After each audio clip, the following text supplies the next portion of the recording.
Hello guys, nandito na naman tayo. Siyempre, kakagising lang natin. Good morning muna dyan at good evening rito. Isang higop muna ng masarap na kape. O sabihin nyo, wala na namang laman yan ha. O, meron yan. Higop muna tayong kape. Bago natin simulan ang balitaktakan. Okay guys. Eto, pagkagising mo talagang ang sarap no? Dahil isipin mo dalawang good news agad ang bumungad pero magkaibang content na gagawin natin rito. Unang-una, eto, ang bumungad sa atin. Si Sabit Sipon ay inaresto dahil sa kanyang kasong cyber libel, so sumuko naman siya, no?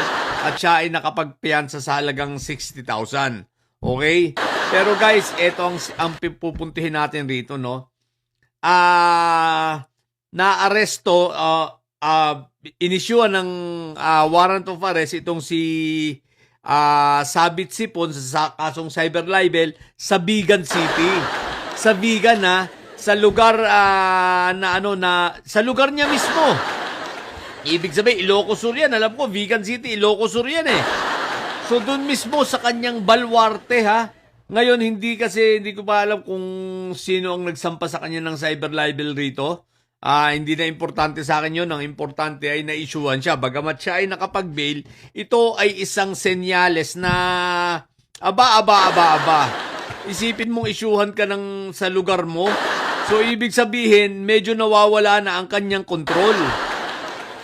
At medyo maayos yung maayos yung justice system ron, tsaka yung mga judge ron Isipin mo, Sabit Sipon, inisyuan ng warrant of arrest. sa Vigan City mismo, what the heck? Pero ito rin guys, no? Ang inihintay kong warrant of arrest, pag manggagaling sa Sandigan Bayan, kapag isinampa na ng ombudsman ang kasong plunder dito kay Sabit Sipon. Na up to now pending pa, nasa ombudsman pa. Ombudsman Remulla paggalawin ng baso. Medyo matagal na rin ito parang pag hindi ako nagkakamali, last December pa, di ba? O kailan ba yung o March yata, hindi ko sure. Nakalimutan ko na. Kung kailan sinampahan ito si Sabit Sipon ng plunder nitong si anong pangalan nito? Yung babae, matanda. Plunder and graft and corruption. So yun ang maganda. Pag yun ang gumalaw at isinampa sa Sandigan Bayan at malabasan ng warrant of arrest si Sabit Sipon, no bail yun. No bail yun, guys. So ombudsman, galaw-galaw naman dyan. Alam ko namang nung nakaraang panahon bago siya masampa. After pala niya masampahan sa yung opisina ng plunder itong si Sabit Sipon, bigla yang nakipag-meeting sa iyo. 'Di ba? Nakipagkita Bekenemen. Katulad ng yung paninindigan dito kay Marco Tae, Sabit Sipon lang 'yan. No, mas papalakpakan ka, ombudsman ng taong bayan. Patuloy na tataas ang tiwala ng taong bayan sa iyo at pag nakita nila na yan ay masampahan na ng kasong plunder sa Sandigan Bayan. Kaya ano pang ginagawa? Galaw-galaw na. Di ba? Huwag naman patumpik-tumpik pa.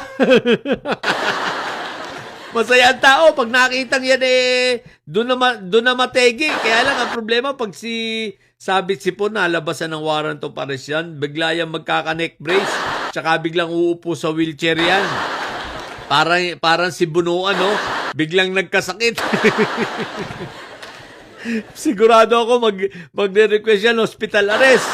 Mag-hospital arrest ka pa, ang takaw mo nakakapambabae ka pa hinayo pa ka. Di ba pinagyayabang mo pa, finiflex mo pa. So, okay yan, at least alam ng taong bayan na kung sakali Sabit Sipon na ikaw ay maaresto sa warrant of arrest mo naman para sa plunder, hindi magkakaigi ang iyong mga hospital arrest. Sapagkat fineflex mo nga na malakas ka pa, di ba? Sabi mo, malakas ka pa sa kalabaw. So baka mag-alabunuan ka, ha? Pag ikaw ay may warrant of arrest na galing sa Sandigan Bayan, ha? Tapos request ka ng hospital arrest, ha? Well, tingnan natin. So yun, doon ako mas interesado, guys, ha? Sa warrant of arrest niya sa Sandigan Bayan. So far dito sa nakapagpiyansa nga siya, at least kaso pa rin. May i-hearing pa rin, kaso pa rin. So ibig sabihin, hindi siya untouchable. Yan ay nagpapatunay na si Sabit Sipon ngayon ay hindi na untouchable. Bagamat siya ay maraming pera, wala. Kumbaga, nahuhuli rin, no? Kayang-kayang hulihin rin pala, no? Kaya abangan natin ang mga susunod na kabanata. Okay, yun lang muna. At sa mga bobong didilis dyan, magsipagkape na kayo. Kahit gabi, magkape kayo, hoy. Ay, wala pala kayong pambiling kape. Bayan, sa mga bobong didilis at may sadya na nyo, ang tatay nyo ay preso, ang BP nyo ay bobo. Manatili kayong mga bobo at may sadya sapagkat ang may sadya dahil lagi high blood. Bye!